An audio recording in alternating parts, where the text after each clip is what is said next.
Greetings! Welcome to the SciFi Pubcast, the podcast that tries to be a pub, and perhaps someday a pub that tries to be a podcast. And as always, we are looking for customers to come visit our bar. So if you're passionate about something and you want to be on a podcast, well, please let us know, because this bar is all about community. We're not doing this for money, we don't have Patreon, we don't sell advertising. That's still funny, that still cracks me up. But if you want to help us, please consider leaving a 5-star review wherever you find the show, joining our Discord server, and subscribing to our YouTube channel. My name is Joel. I'm the so-called owner of the SciFi Pubcast, so to speak. And today with us, we have a full crew of our staff. We have Kerry Simpson, Derek Beebe, and the one and only Dr. Randal Graham. Hi guys, how's things? Hey, bud. Hey. I'm good. Hey. Yes, we were on a brief hiatus, and I take responsibility for that. It's been 3 or 4 weeks since we got out a show. We get out 2 shows a month, but, COVID, Christmas time, I have some distractions going on in my life, some very pretty, awesome distractions going on in my life. So, Hey. Thanks, You're talking to us right now. all right. Fair enough. I just assumed he was talking about me. So did I. Oh, well. Well, let's start off with Kerry. Kerry, how's your day going today? Oh, it's going good. The apartment's slightly warmer than it was yesterday, which I realize I sound like a wuss because I'm in California where it is not nearly as cold as it is where you guys are, but anything under like 60 is too cold for me. Ah, well. I'm a wuss. I admit it. Yeah, well, it's just around freezing right now in Ottawa, so it's not too bad. A few snowflakes last night, but it's winter. It's December. I don't mind snow up until like New Year's, and then I can do without it. Yeah, it sounds pretty to look at in pictures from my comfy apartment. Yeah, far away from it. Well, Kerry, have you ever seen snow in your life? Yes. good. I spent a Christmas, well, more like a New Year's in Hamburg. So I got to see snow there. I've been to places with snow on occasion. I'm thinking it's not the Hamburg, New York you're talking about, right? Hamburg? No. Deutschland? Hamburg, German. Yes. Deutschland, right. Cool. Jawohl. And Derek, man, how you doing? Hello. I'm getting by. Now, Joel, when you say give us a 5-star review, is that out of 10 stars or what? Yeah, sure. Let's go with that because it's all about the stars. We are made from stardust, so really, the more stars, the better. I mean, they tell us for the book reviews on websites that it's just getting a review at all that matters, not how many stars it is. Really? Yeah. Yeah. Back me up here, Randall. No, it hurts. It hurts my heart. I need only good reviews. Exactly. There's a reason why you can't give us a thumbs up or leave comments when we post this video to YouTube. Yes, because we're not into that. We're into a good conversation. Like us, don't like us, be part of the conversation or not. It's up to you. It's a bar, right? That's Please right. like us. Yeah, I think a lot of people like us. I hope. I like myself. Sure. Yeah. But speaking of not liking myself, I need to actually ask Derek an important question because we are a pub after all. Derek, how's our kitchen doing? Well, it's the best it's ever been. If you look around, you'll notice that all the tabletops are clean. The sink is empty. There's no dirty dishes anywhere to be seen. Oh, and why is that? What's under that tarp over there? Oh, the one in the corner? Yeah. Don't worry about that. I just need to put some more air fresheners around it so that you don't smell it anymore. But yeah, that's something else. Don't worry about it. Okay. I'm just gonna be in the back office doing paperwork. Let me know if anything changes. Okay. I would suggest aiming a fan at your door to keep the smell wafting in the other direction. I hope it's he wants to aim the fan away from his door so that the smell doesn't go into his office. Like you're in your office, you aim your fan at the door, so what's trying to get its way in through the doorway is getting pushed back out into the hall. That's not how fans work, dude. Thanks for airing this out right now, but let's move on. Randall, how are you doing, my friend? Good, thanks. Appreciably better now that I'm with the three of you. There you Aw. go. So what's been happening in your world? Well, I got to visit two very lovely people last weekend, one of whom I hadn't seen in quite some time and one who I'd never seen before. Really? And that was our illustrious host, Joel, and his lovely lady type. Yeah. And she's the first new person I've met since the pandemic started. So that was really cool. And a good time was had by me and my wife, and it was great seeing you. And so that was one of the highlights of the season for me so far. And now I get to be on the show, so even better. Yeah, it's great. And it was great having, I had a glass of port with you, which is amazing. I love port. And it was a good time. We need to do this again soon. And hopefully the vaccine for COVID-19 will get us to where we want to be in order to actually have a social life again. So, yes. Without I killing thought each port other. was just a word for wine. Is that something else? No, so port is a very sweet fortified wine that's originated from Portugal. It was very big in the Royal Navy, or the British Navy, because of the Napoleonic Wars during that time period. So if you go to a naval mess dinner in, I think, most Commonwealth nations, the drink of choice is port. You do the toasting with port. It's almost like I spent 3 years in the Navy Reserves or something. But yeah, there you go. So there's that. My updates. Not much. I've been busy. Work's there. Living life large and being optimistic, and despite the fact that it's the silly season, and I think it's going to be a great Christmas for me and great holidays. So let's try to stay positive. I heard the sealing season, but what did you actually say? Silly season. Yes, Silly season. I have a speech impediment. Sometimes I butcher words, and I'm a podcaster. And I have bad hearing, so I always have my closed captioning on the TV. Oh dear. Unfortunately, Joel doesn't come with closed captions. No, he just comes with alcohol. Yeah, they don't do closed caption for gibberish, so yes. But moving on, because today is going to be a great show, because we are talking politicians and science fiction. That's right. After the real-life election of Joe Biden to the U.S. presidency, we at the pub felt comfortable enough to do this episode. Yes, that's right. Politicians We felt and comfortable science. enough to do this after the election when nerves were slightly less frazzled. Yeah, I said, let's not do this until we know who won. Then that will determine whether we do one or not. Yes, and... Well, I mean, most people know who won. Yeah. And the fact that there has not been any real large examples of major outbreaks of violence, which I really don't want to see. Yet. Yeah, and I want the U.S. Constitution to be respected. So let's hopefully move on. I think this pub, the folks in this bar, we don't hide our democratic leanings. So both small D and large D. Okay. Yeah. Some of us don't hide our leftiness at all. It was quite ironic because in Canada, I'm more like a center guy. I used to be like slightly right of center, but in American politics, I'm definitely left of center. Okay. Oh, well, moving on. So I think we have to watch out for 2014 because I'm hearing rumors of this... 14? 2024? Yeah, that's right. 2024. Yeah, 2014. I need another drink. Forgive me. So watch out for these two up-and-comer politicians, Palpatine and Vader. Apparently they're going to be very strong, very forceful. Didn't they die a long time ago in a galaxy far, far away? Details. Hey, then let me ask you this. Somehow Palpatine came back. Sith Lords never die, apparently. Why am I wearing a T-shirt with their campaign on it? Really, if they're dead, okay? And I'm wearing actually a T-shirt if you can see it on the YouTube video. It's all fake, dude. It's all fake. Some large conspiracy. That's it's a large galactic conspiracy to make sure that no one votes for them. Sidney Powell is their campaign manager. All right. Even good. they would think she's too awful. Oh dear. Yeah. Hey, all you need is a little bit of Baby Yoda blood, and you can make yourself a whole new body to live in. Oh God.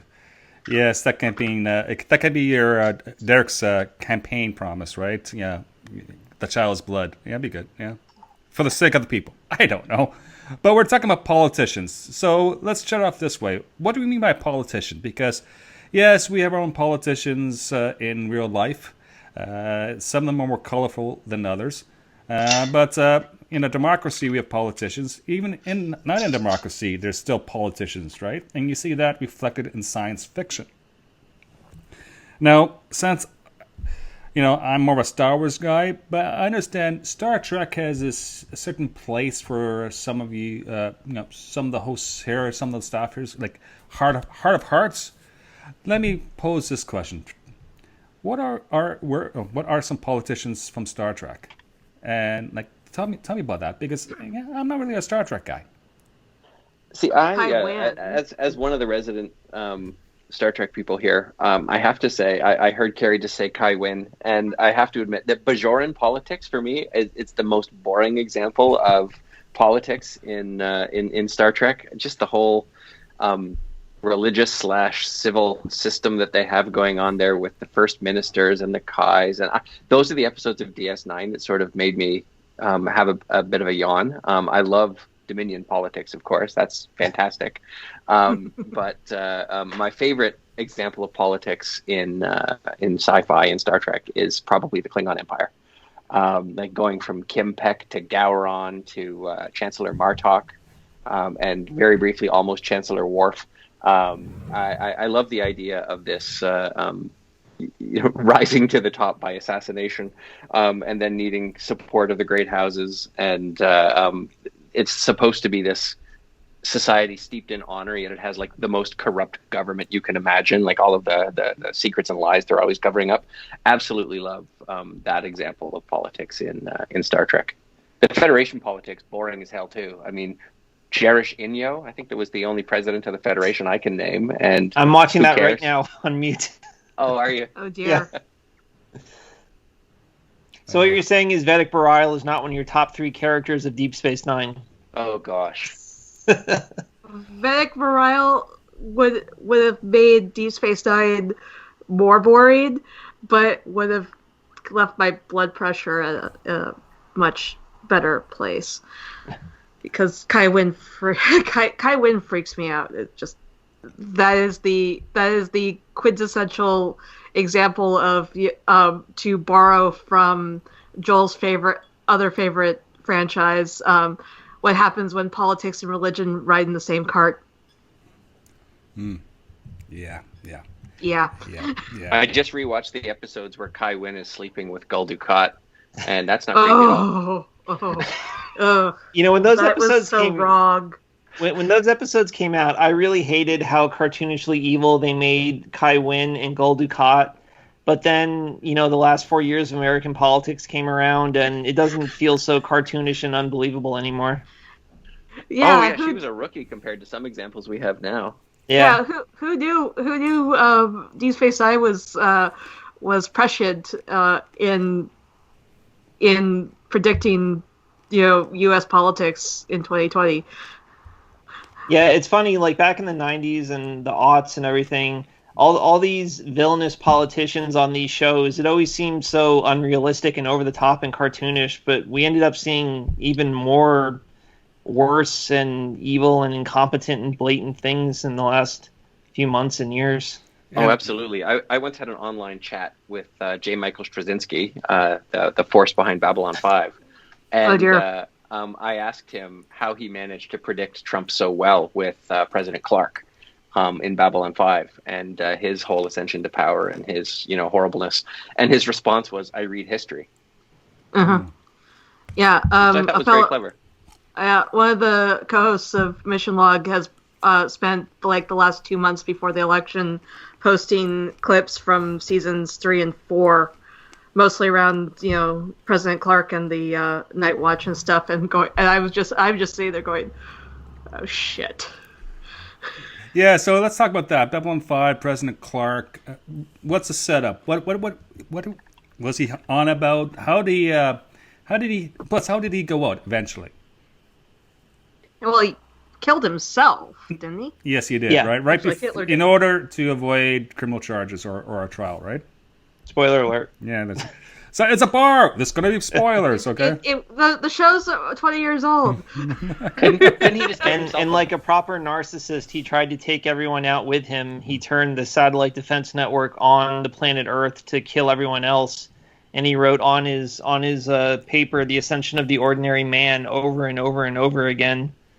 Well, didn't he like sign a couple of things like right before he killed himself that was going to make future government hell on Earth? I forget what exactly. No, that was Trump. Exactly. Oh. Yeah. I thought Clark went too far when he pardoned General Flynn, and then when he started talking about pardoning his own kids, I just thought like that was just nuts. Like that's too fake. Like that could never happen. That kind of crazy bull. Well, if Clark had pardoned Morden, maybe that might have been a bit more realistic. Yeah. So do you think? Now, I think Joel just froze. Now, Joel, in your show notes, you listed Marie Crane under the Babylon 5 listing. She was the one running against Santiago in the season 1 finale, I assume, because she was never on screen. That's right. So I actually did my research, and I found this link that lists the presidents of the Earth Alliance, and Marie Crane was listed as being the second runner-up, so to speak, when Luis Santiago actually won the presidency of the Earth Alliance. And Santiago got assassinated, didn't he? Yeah, he did. Yeah, he won the election and then immediately died in a tragic accident that no one could have foreseen happening. And then they eventually found out that Clark and the Shadows were behind it. Yeah, the Shadows. Yeah, but once Clark was Shadows were like the Putin of the 90s. Yeah, that's true. Yeah. Speaking of which, and then you have a leader. The next president in Babylon 5 was Susanna Luchenko, right, from the Russian. Was it the Russian? Not Federation. Federation. Yeah. Did they actually use that Russian? Because that's the name of the country. Was it the Russian consortium? Yeah, Russian or Polish. Yeah, no, it's the Russian consortium, I think. And yeah, so that's quite interesting. And if my memory serves me correctly, the last president, Luchenko, was an okay person, right? Yeah, she was nice. She did threaten to have Sheridan shot when he was arrested after the Civil War stopped, but she pardoned him. Oh, that's excellent. And on the condition that he was exiled from Earth and could never return. Of course, John Sheridan was a politician in his own right. True. Oh, he became a politician eventually. He became the president. Yeah. Yeah, so excellent. But of course, there's other franchises out there with lots of different politicians. Well, let me just start out because there's a whole bang list we can talk about. But I have to admit, the one politician who I don't particularly like at all, I had to see, is of course the junior senator Jar Jar Binks. Guys, thoughts? Better than Lindsey Graham. Well, that is true. Well, except for that whole be the swing vote that gives Palpatine, president for life. That he wasn't quite so bad. Yeah. He did show up at least for one vote. That's something. He wasn't corrupt, but he was manipulated. Yeah. But we see that a lot in Star Wars, right? That's kind of, that's all about Star Wars. Palpatine's way of planning and getting what he wants, working the long game. The scene of him rising to power and Padme saying, "This is how democracy dies," with thunderous applause, has given rise to one of the best memes I've ever seen on the internet. I just saw it last week, and it was Padme standing there making those faces, said, "This is how democracy dies," in front of a fertilizer store beside a dildo shop.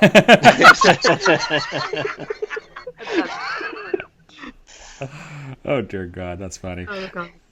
Okay. Yeah. Fiction echoes real life. What can I say? Okay. It's true. Well, fiction predicts real life, baby. Yeah. But no, if you look at Star Wars, there's a lot of politicians we don't even think of, right? Like Count Dooku with the separatist government. Then we have like senators like Bail Organa, Padme, right? She was a queen that became a senator. Chancellor, moving forward in the timeline, you have Mon Mothma. Then of course you have Leia, right? And Leia, if you read the book Bloodline, it really goes into detail her political, heartbreak and maneuvering and all that good stuff. Oh, speaking of Mon Mothma, I'd like to get your guys' opinion on this. So they kill the Emperor and Invader. They have several major battles where they defeat the Empire, and then at Jakku, that's where they fully rout the Empire and basically break the back of their military readiness. And then after that, Mothma basically disbands the entire New Republic military. She mothballs the fleet and leaves the systems back to their own local protection in order to prevent the New Republic from becoming another empire, thus leaving them completely unprepared for the rise of the First Order. See, now I think that was a bad decision. I think that they needed to retain a strong central military because the entire story of the post-Jedi era just seems to be nothing but chaos and no one is being protected, and the First Order had a free reign to show up. And then the New Republic had one measly little fleet parked at, what was that planet that got blown up in Force Awakens? Hosnian Prime. Hosnian Prime. Okay. So, they had one little fleet that got blown up, and then, there was no one to stop them. So I thought that was a terrible decision. But they had the guys patrolling the Outer Rim, who are, just cops in X-Wings. Yeah, 2 X-Wings were in charge of patrolling the whole sector. I'm sorry, Derek. Are you talking about Thomas Jefferson or John Adams? Anything? Yeah, I have. Okay. Yeah, have you seen Hamilton? Okay. Yeah, I did. Okay. Well, actually, if Mon Mothma hadn't made those decisions, just imagine how boring the movies would have become. Oh, but no, seriously, I know it's on SciFi, but I just finished watching the John Adams miniseries with Paul Giamatti, and that this is something that they are actually discussing. The need for a central military so that when war comes to the country, we don't have a whole bunch of the little militias just doing their own thing and chaos running rampant. We have some kind of centralized chain of command going, okay, we need you guys to go here or we need you guys to go there. It's like that.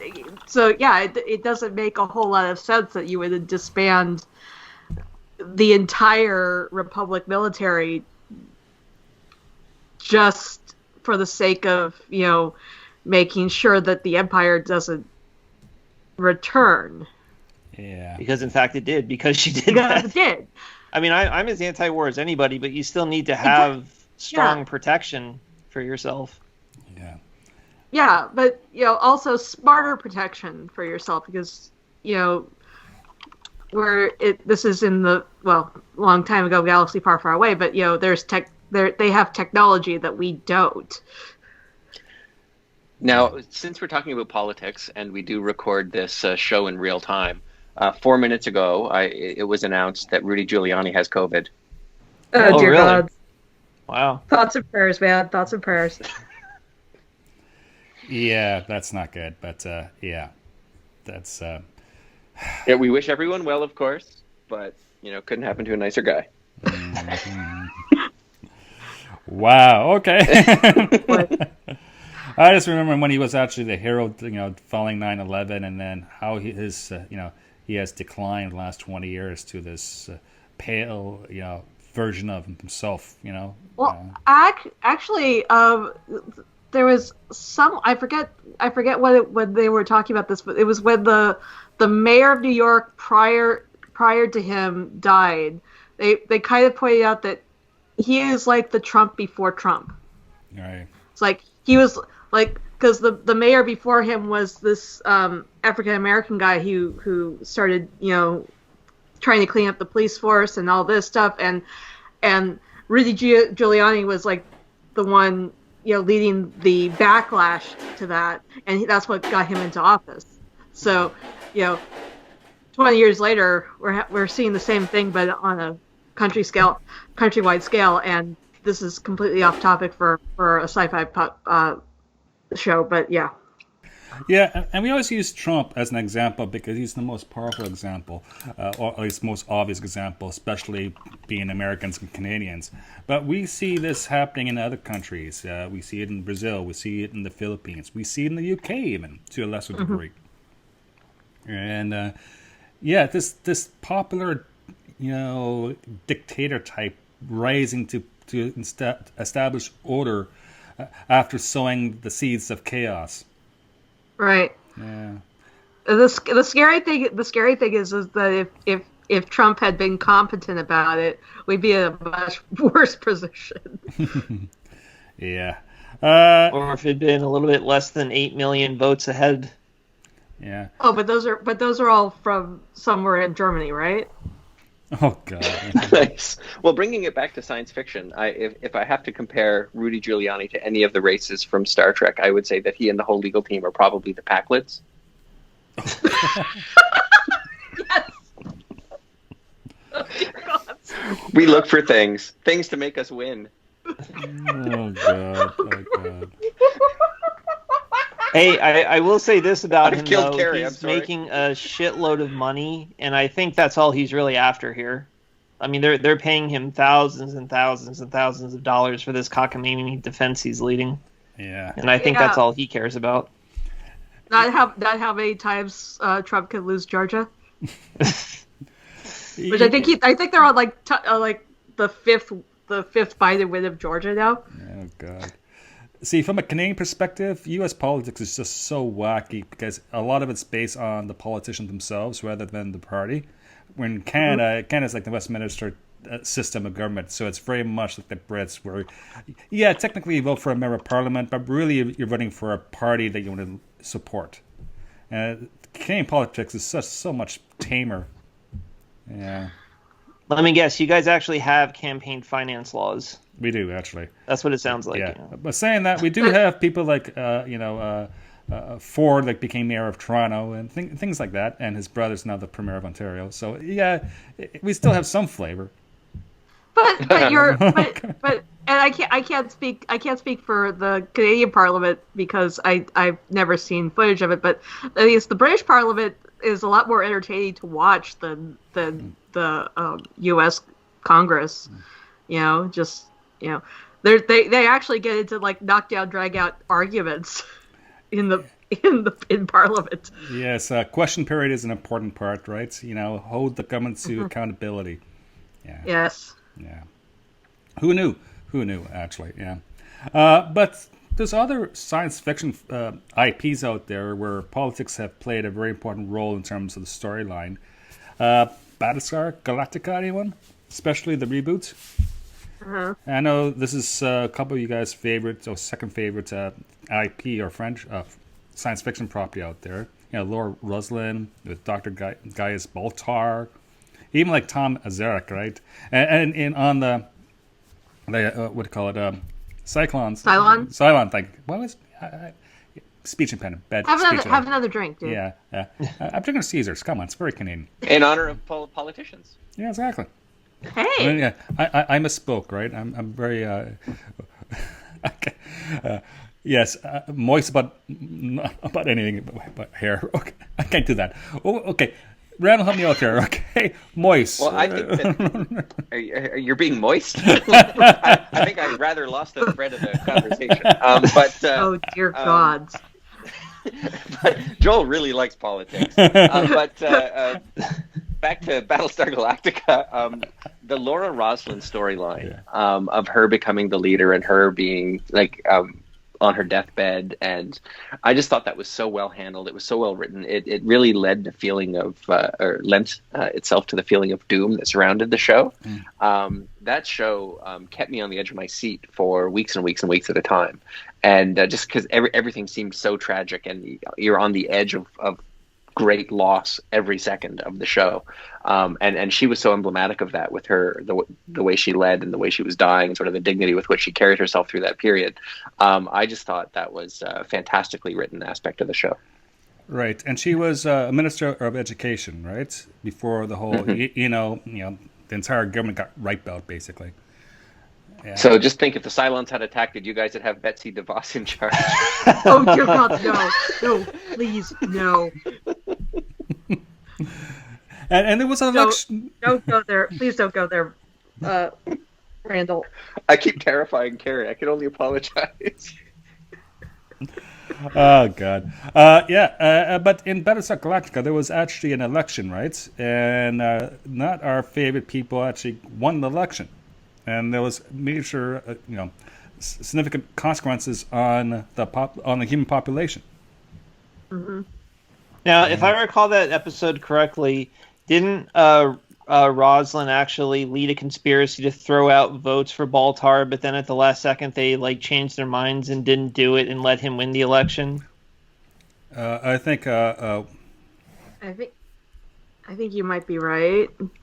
Yeah, I remember some people were involved in fixing it, but then at the last second they had a change of consciousness and said, we just gotta, let the results be what they are. Yeah, but I think I'm going to mispronounce this word. Adama, right? Military. Adama. He was playing on a military coup, right? So and he was told to back off, basically. Hopefully that doesn't. I can't look at Gaius Baltar without thinking about Julian Bashir. Like, to me, they're just the same guy. I know. What? No, that's not. No, it's not the same guy. Okay. Yeah, they look like they should be brothers, right? Like they're so spot on in appearance. And they sound like they should be brothers too. I mean, that's right. The accent is like almost the same, which apologies to Sid and what's his name from James Callis. Yeah. That just Ooh. Hey, I'm hearing Baltar definitely had more crazy eyes than Bashir, though.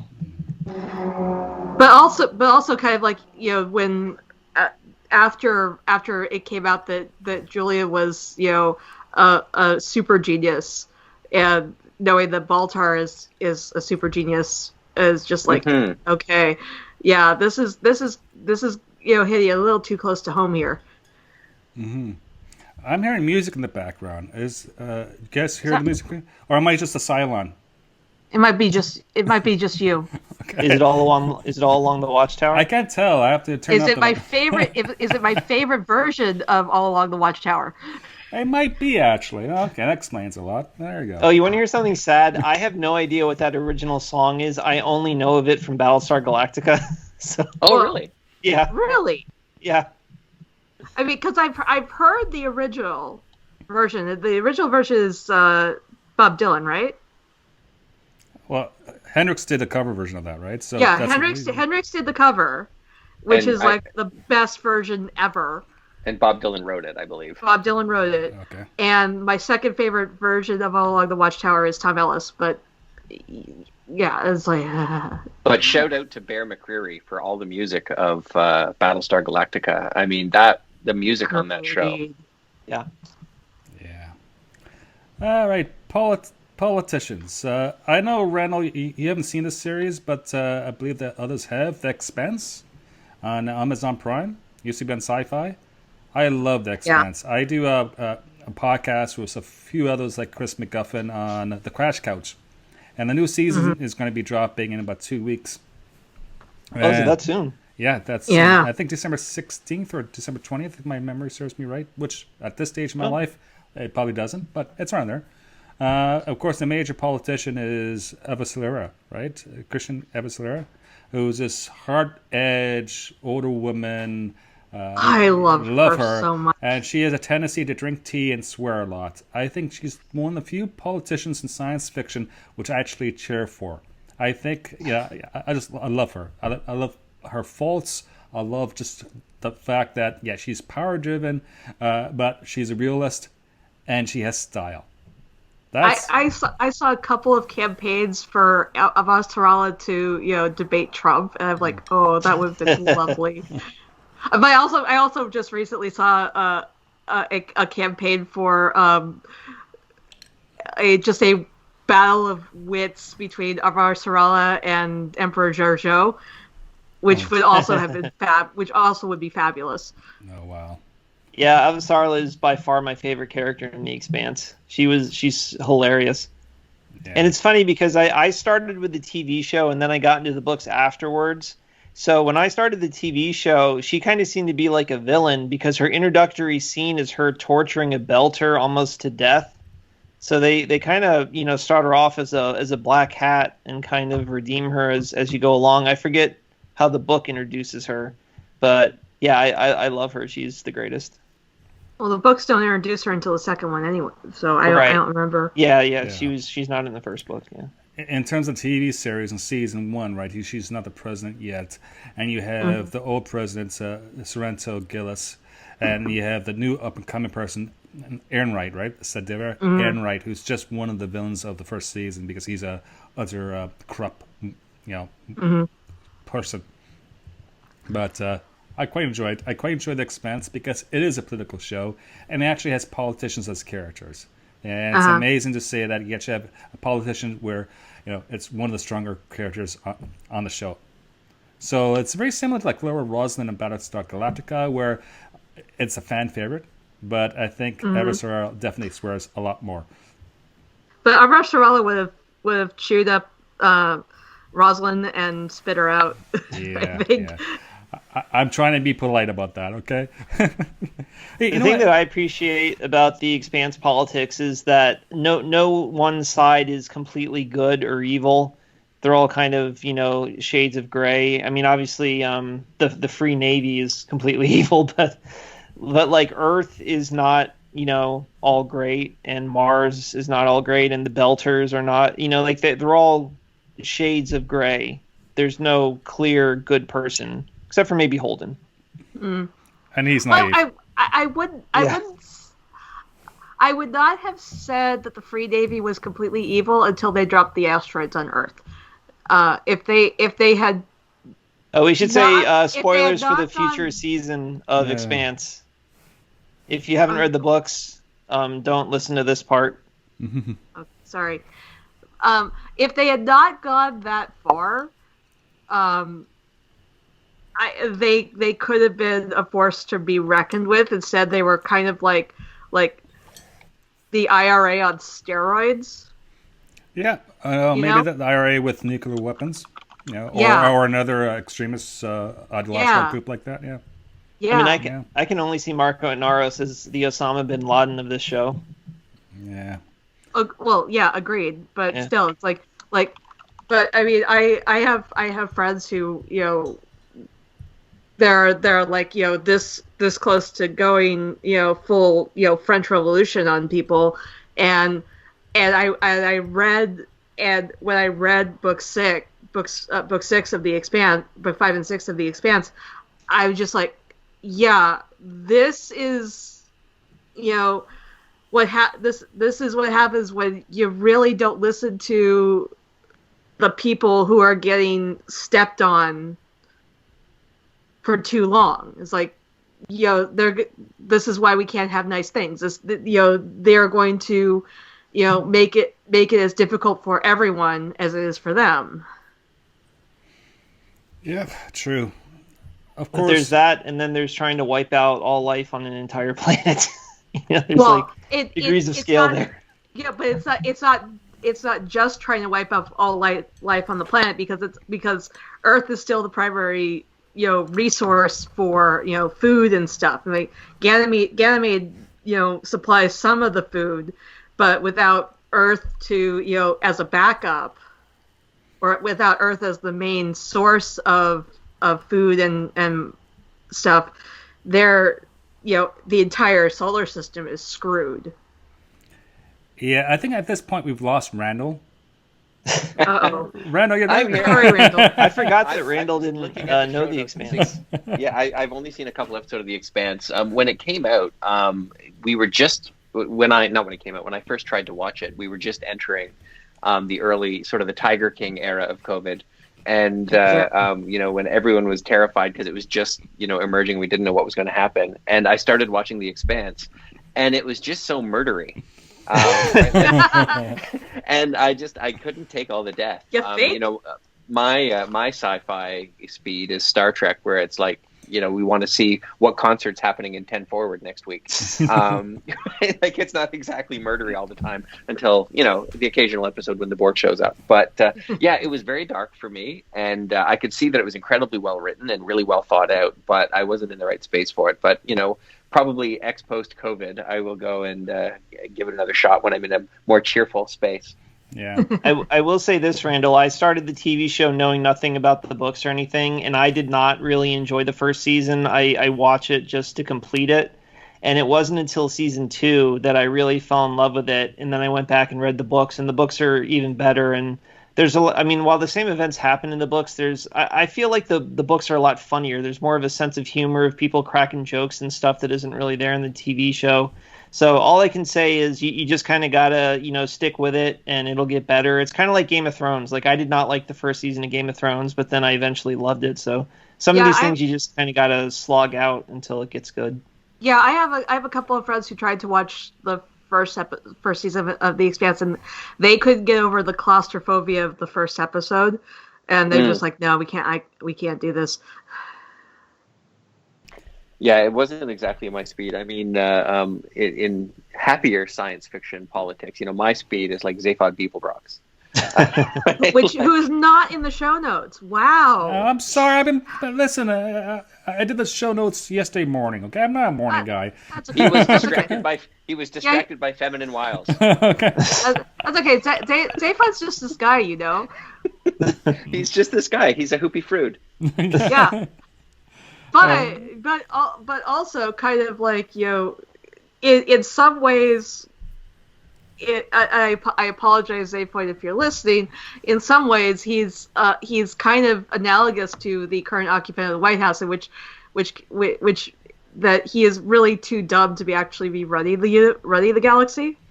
Well, I love how they describe his position, right? Like, it's the least powerful form of all-powerful government, and that he's just there as a distraction, so no one bothers figuring out who's really in charge. And which is exactly what's happening right now. Exactly. And my favorite moment one of my favorite moments in all of the Hitchhiker's Guide series is Zaphod going into the total perspective vortex that shows you how insignificant you are in the universe, and no one can take it. Their minds always explode, but he walks in and he comes out thinking, yeah, I'm the most important guy in the world. It's awesome. Because he's an artificial version of the universe that has been designed just for him.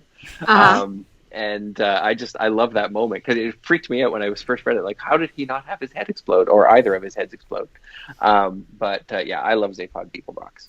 Yeah, and that's, of course, Hitchhiker's Guide to the Galaxy, like Randall said. It's amazing. And yes, I feel quite bad, and I'm going to take my towel later and have a very warm bath just to contemplate my failings and forgetting this one major politician. Just don't lay down in front of any bulldozers, Joel. Yeah. because we're all in lockdown, we can't come and rescue you with carts of beer. I know. But thanks for the thought, anyways. And one thing that you did include on the show notes that is right below the discussion of The Expanse, I'm looking at Paul Atreides, who ever since I was a kid and first saw that movie, I think of his title as the Knick-Knack Paddywhack. From Dune. Yeah. Oh boy. What is it actually? That it's the Kwisatz Haderach is his actual title, but yeah. That the Bene Gesserit call him. But yeah, as a kid, I heard Knick-Knack Paddywhack, and I'm standing by that. Yeah, there's a lot of politics in Dune, but they tend to be more like warlords or emperors. Democracy is not big in Dune. Tribal leaders. Yeah. Well, and Paul doesn't really come off as, a politician. He's more like he's not quite his son, wherein that, he doesn't become God Emperor of the universe, but he is kind of more of a dictator than a politician. Yeah. Yeah, he's a religious zealot, basically leading a crusade to conquer the entire galaxy.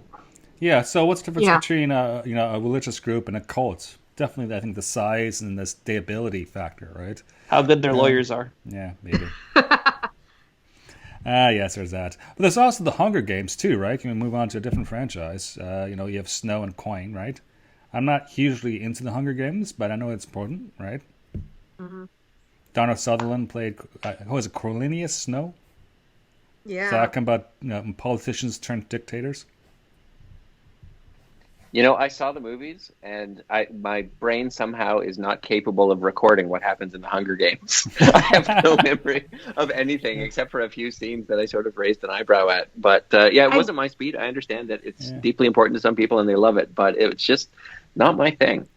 I've only seen the first movie, but a coworker of mine several years ago, back when we could still be in offices, basically handed me the books and said, "Here, go read these," and they're really good, but they really suck. Yeah. I've seen the movies and read the books. I thought it was a very good. What? It's like everything is terrible. Yeah, I mean, like for that kind of like YA type fare, I thought that was like one of the better ones to have come out in the last 10 or 15 years. It was at first I was worried, it's like, oh, they're just kids killing each other, who cares? But it really did go a lot deeper than that and go into the politics of the situation and everything. And it did end up being about an actual revolution against the dictatorship. So it ended up being a lot more interesting than I thought it was going to be. Well, cool. I remember having this conversation with one of my cousins. She posted something on Facebook after seeing the first movie about how disturbed she was by how much zeal the kids had for killing each other. I'm like, so this is what disturbs you, not the circumstances that required them to, go out and kill each other. And she, unfortunately, she never responded to me. But it's like, okay, that your priorities are not the best here. If what you're concerned about is whether or not the kids actually like doing what they're doing, what they have to do in order to survive. Well, we are what we're raised to be, and these kids grew up in a horrible, corrupt system where they were taught to murder each other. Yeah. Especially the kids in the richer sectors. I don't remember the details anymore, but I remember they like specifically trained to be killers so that they could win the games and win the prestige and fame. Yeah. Yeah. That's not a commentary on privilege at all. What I think the world needs more is more Mayor Quimbys as politicians. Because if it's not in The Simpsons, it doesn't exist, right? Well, they actually called the American election. Although Joe Biden wasn't supposed to be next, that was supposed to be Lisa Simpson. Was supposed to follow Donald Trump's presidency. Oh, wow. Yeah. But she never ages. That's true. Yeah. I mean, and I'm actually kind of glad Lisa's never going to get elected to be president, because then I don't have to pressure her into giving me a cabinet position or something like that. And putting Bart on the Supreme Court. No. Oh, wow. There's that. Well, let's about this one. Thomas J. Whitmore, President of the United States. What franchise, guys? Oh, God. Thomas J. Whitmore. President being a pilot and fighting the aliens in Independence Day. Yes! The Warrior King, right? I love that stuff. I actually enjoyed the heck out of that movie, and I'm mildly embarrassed that I loved that scene. I thought the whole idea was dopey as hell, but fun. I was cheering along with everybody when that was going on.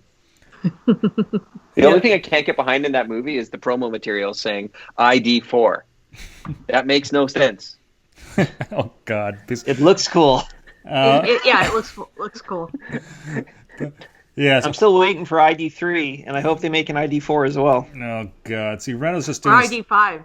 5 is right out, by the way. Reynolds is a statutory guy, right? Interpretation guy. So he's looking at the language. Okay. When I had to pick a form of government for before life, everybody drink. Drink. Of course, I settled on not democracy, but gerontocracy, right? Government by the oldest person, the first person to enter the afterlife. And I'm still working at some of the implications of that as I work on book 3. But the bad guy being the lawyer who works for the president. I think that's sort of happening in real life now. Mm-hmm. I almost put that on, Randall, before life and after life, your novels. But I didn't want to spoil it for people. So you were on the show, so you can talk about it yourself. It's amazing. I can spoil it myself. Absolutely. Some would argue that I already did. Aww. But let's talk about more U.S. presidents since we're on that. Actually, before we leave Thomas J. Whitmore and Independence Day, in real life, what's the last U.S. president that has seen battle in action? Eisenhower? I think so. Yeah. Not Reagan. Not Carter. Yeah. Yeah, Eisenhower. Not Nixon. Kennedy. Yeah. Kennedy right, was right. on a right. swift boat in that's World right. War II. And actually, Carter was actually on a nuclear submarine, but never. Oh, he was? Yeah. Oh. What about the elder Bush? Oh, right. Shut down right in the Pacific. Right. Yeah, George H. Bush. Yeah. Yeah. But notice, okay, what sitting president has seen combat as president? I don't think there's been any. Even Well, I mean, Reagan took a bullet. Yeah. We've had a few involved in very, very unfortunate situations of assassination attempts or successful ones, but I'm not aware of a sitting president. Yeah, it's kind of like, what's the last king of England that has seen combat as king? I think you have to go back to like George II or something like that. It goes back. Justin Trudeau had a boxing match. That's true. Yeah, which he won. He did well against the what's his name, the other fellow, the senator. I'm eating the bean of my Caesar. Okay, sorry, I'm chewing on a spicy. Is that a euphemism? No. Talking about a deep impact. How about Tom Beck? No. It's going to be a euphemism now. I'm putting that in the next book. Oh boy. This movie. Write that down, Randall. Yeah, type. I was wondering what you've been eating this whole time. It's like, what are those things? Oh, well. Yes, this is good. Because now I have my assistant who can make me drinks. It's amazing when I'm podcast. Thank you, dear. Okay. Now, there was a movie from the 98, Deep Impact. So, that was a present. Tom Beck. Is that Morgan Freeman? It was. I haven't seen that movie in a long time. Yeah, I haven't seen that movie as well because it's hard to watch nowadays. But there's a lot of good stars in this movie, and Spielberg was the executive producer on this film, so it's not too bad. Oh. Right. Now, what else is there? Well, let's see. It's the Ministry of Magic. Yeah, that's true. Harry Potter. So in the Ministry, who do we have again? Cornelius Fudge, at one point, was the Minister for Magic, wasn't he?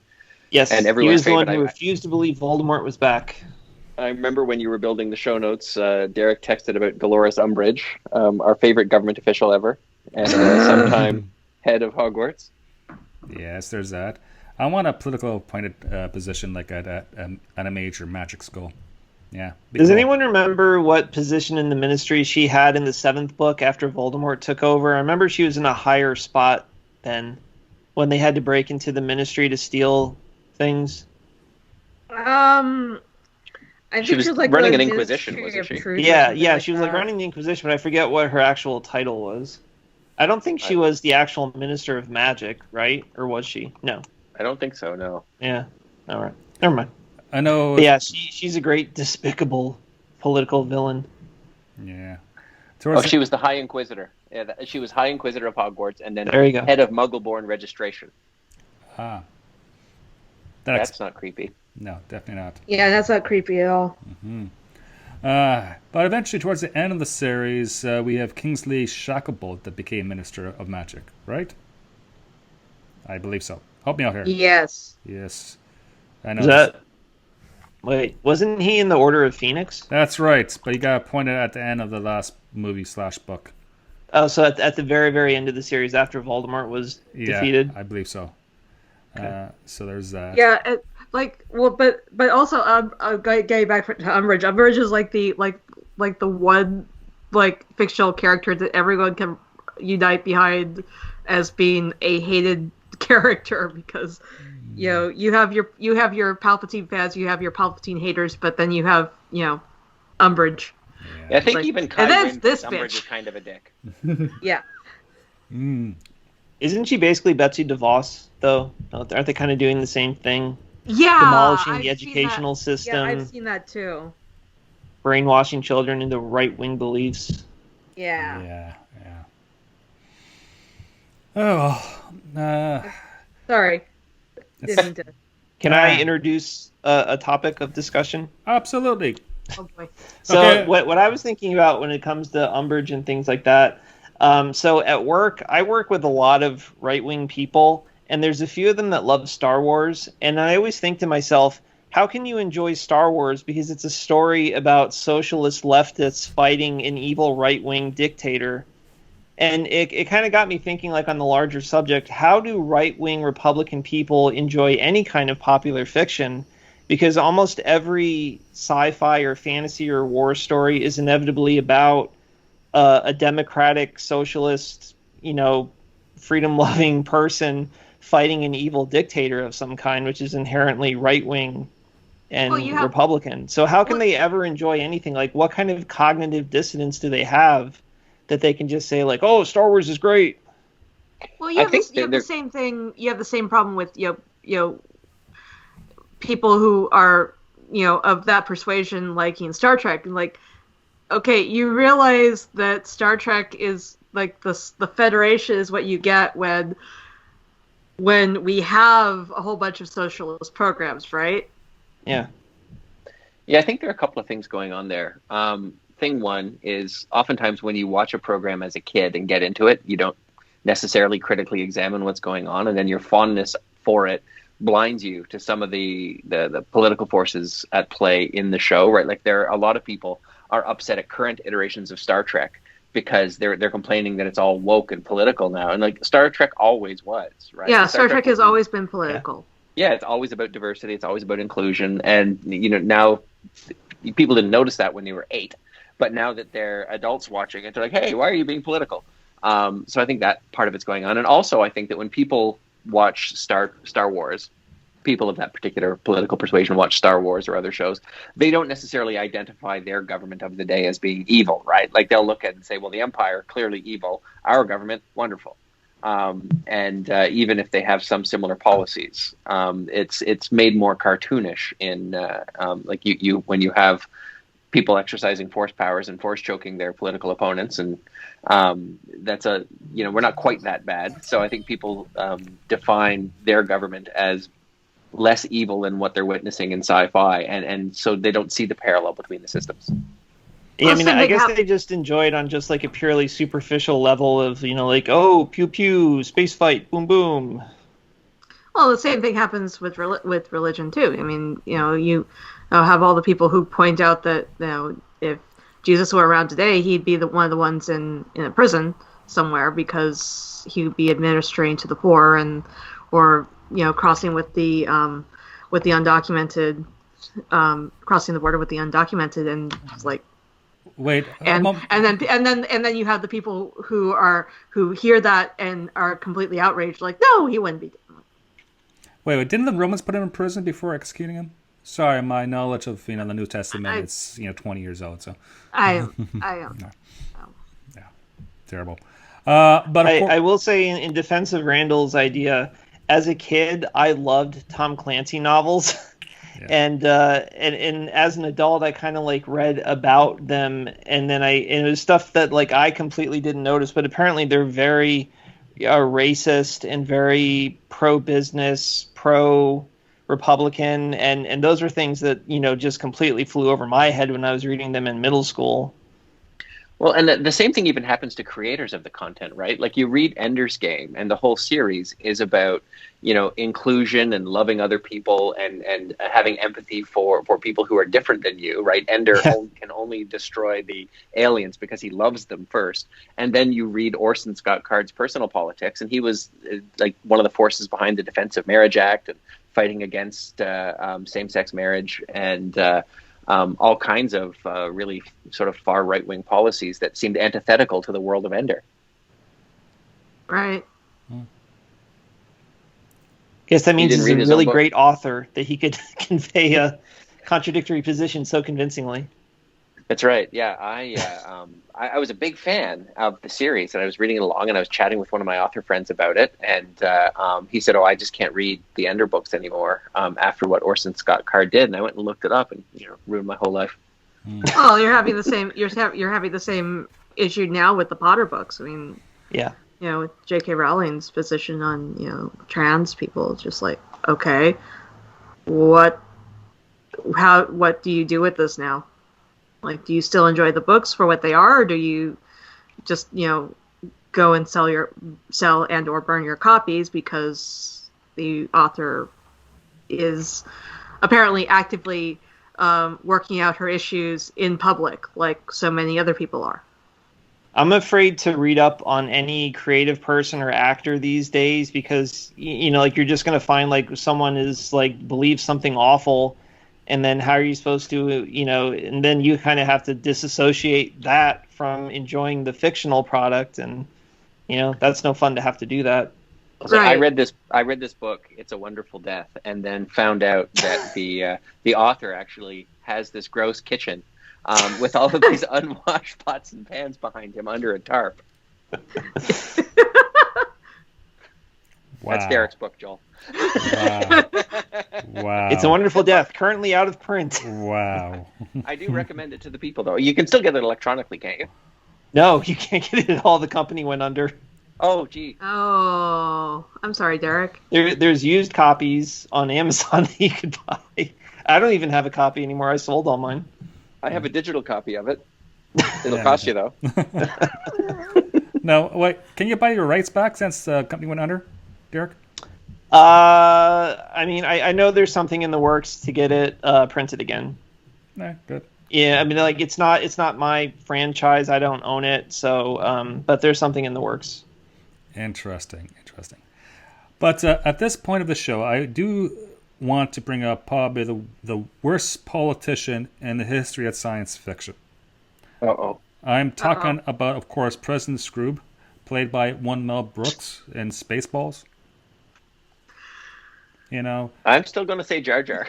Maybe.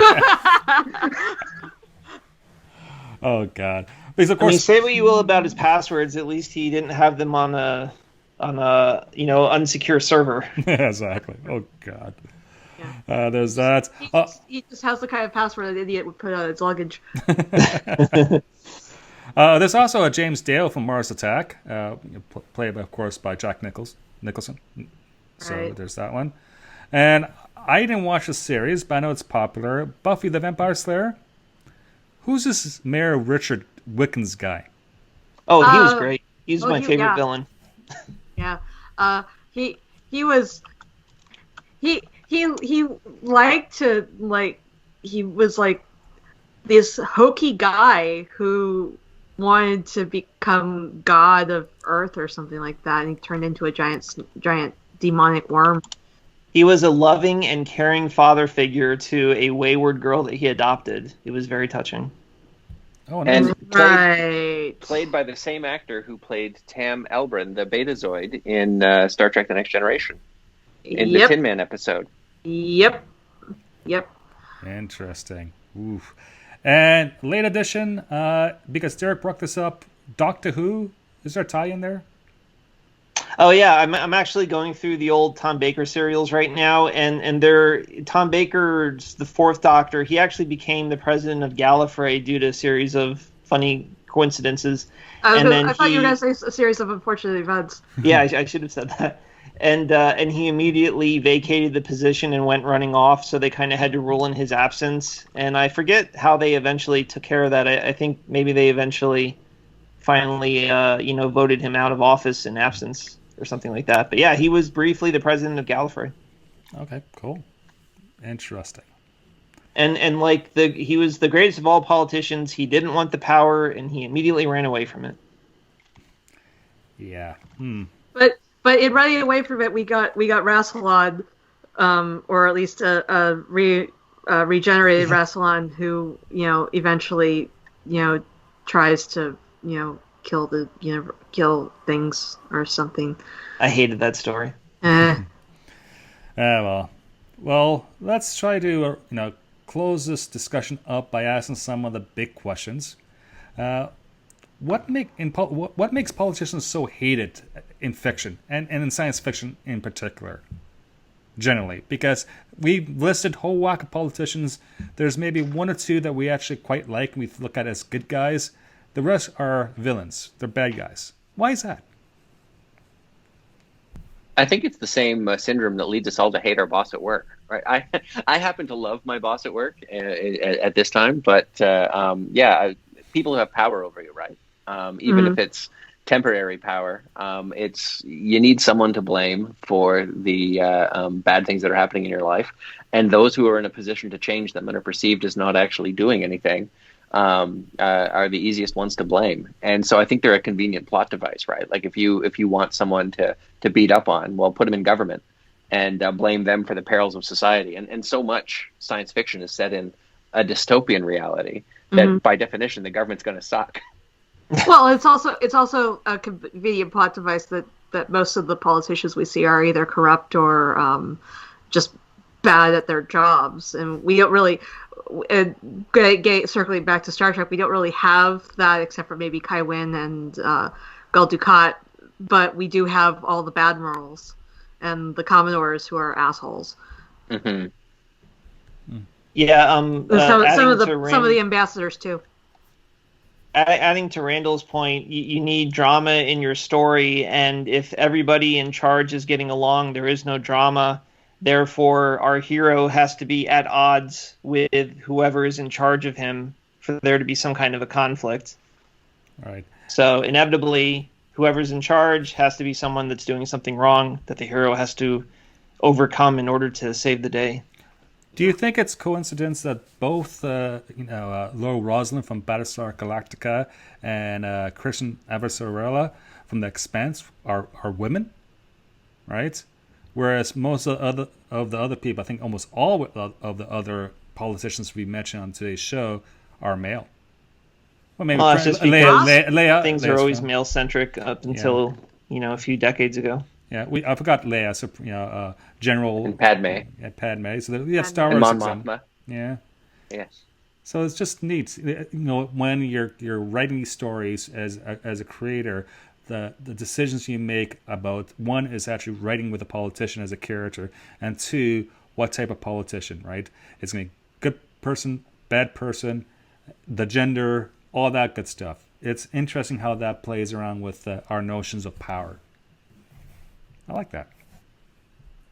Only one politician, of course, was ever declared the best bang since the big one, and that was that was also SciFi Pubcast.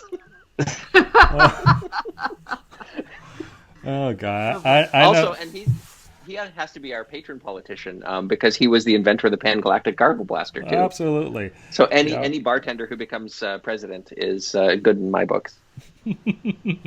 So that's the best trait for a fictional politician, is that the politician must be a former bartender who has created its designer drink. Yeah, I can see that. I like that. Yeah. Well, at least a drink that is like being hit with a brick wrapped in lemon. So I think we've just created a new government system called a pubtocracy. Oh God! Get on that, Joel. I shall. As soon as I have my freedom back to vote and to be political. But yeah. Oh, dear. Right. Any other last thoughts on politicians and science fiction? My all-time favorite fantasy president is President Bartlett from The West Wing, because that is a very fantastical show. There's no way that took place in the real world. No. Still my favorite shows of all time. The West Wing, yes. Jed Bartlett, yes. Believe it or not, I have not watched that one either. Oh. I have not. I did watch Aaron Sorkin's follow-up show, The Newsroom, which I would love to see come back to deal with the Trump years, but that's probably not going to happen.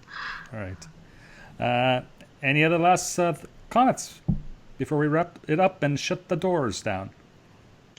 Because I think I'm good with talking about politicians every 4 years. It's to me, it's kind of like the World Cup of soccer. I can deal with it for every 4 years, So very much, same, thing. So. I will say that I can't wait to go back to not having to anxiously check CNN every 5 minutes to see what horrible thing has happened next. I can't wait to not have to know the name of every single person in the West Wing and just go back to being blissfully ignorant. I can't wait to go back to a world where I don't have to worry about what our politicians are ordering by tweet. Oh yeah, boring politics are the best politics. Boring politics Yes, would be I can't wait nice. to be bored again. Oh, yes. Absolutely. All right, this show is released as a podcast and on YouTube. Just subscribe today and check out our Discord server. It's a great source of news and discussion. We are on social media as well. We're on Twitter, Instagram, and Facebook. I do the Twitter and Instagram, and Derek, my friend, does the Facebook page. By the way, Derek, you're doing a great job. Thank you. Right. Our email is management@scifipubcast.space. And of course, you can find us on Twitter at SciFi Pubcast. What's your Twitter account, Carrie? My Twitter handle is Carrie Blackfire42. That's KERI Blackfire42. And what other podcasts are you on? I am on DC Talk, which is a DC Comics TV and movie news and discussion show. I'm also on Cape Chronicles, which is a podcast where we review all superhero movies ever in release order. We just dropped our episode on the Green Hornet, and I believe we're doing a special on Die Hard this month because why not? And It's a Christmas movie. Yeah, and it's our Christmas special for this year. And then I recently got roped into another podcast called Enter the Dojo, which is we are watching martial arts shows and movies and commenting on it. We are doing our first 3 episodes on Cobra Kai, and then I have no idea what we're doing after that. And these shows are on the Random Chatter Network? On the Random Chatter Network, yeah. Excellent. Great to hear. Yeah. Derek, what's your Twitter address? I am at Derek J. Beebe. Great. Any new projects on the go right now? Nothing coming out immediately. Yes. I did recently finish re-editing my fantasy trilogy, though, so hopefully one day that will see the light of day. That's excellent. Keep us posted, man. Yeah. Being creative is so important for the world and as well for our own mental, health. Mm-hmm. Yes. This is true. Yeah. That's another reason why I drink. Because, why not? Because you don't write? I'm too busy to write. Randall, what is your Twitter address, sir? It's at Randal_Graham. And again, Randall has 2 published novels out, Before Life and After Life Crisis. I urge people to go out and support Randall by buying his books because they're quite funny and very witty.